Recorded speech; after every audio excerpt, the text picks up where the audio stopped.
Morning guys! So yung breakfast ko ngayon is adobo. So i-rate natin yung adobo kasi sa Filipino alam naman natin na paborito talaga natin ang adobo.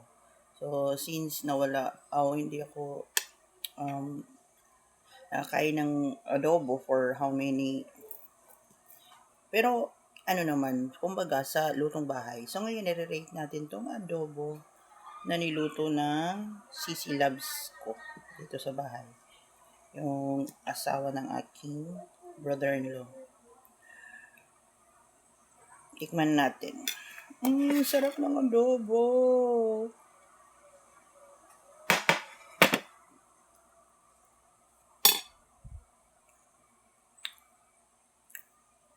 Oh my God. Ang sarap.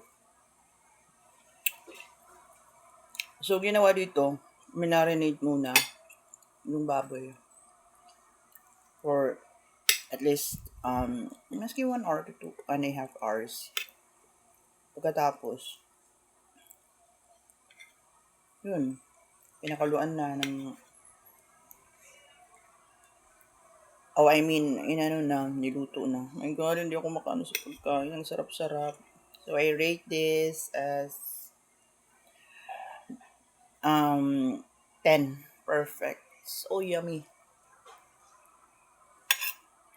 Sarap ng adobo. So, hindi ako nagbe-breakfast, guys. Kaso lang ngayon, dahil late na ako nagising. So, kumain na lang ako. At nagko-coffee. Your favorite coffee. Nescafe Creamy White. Guys, ang sarap.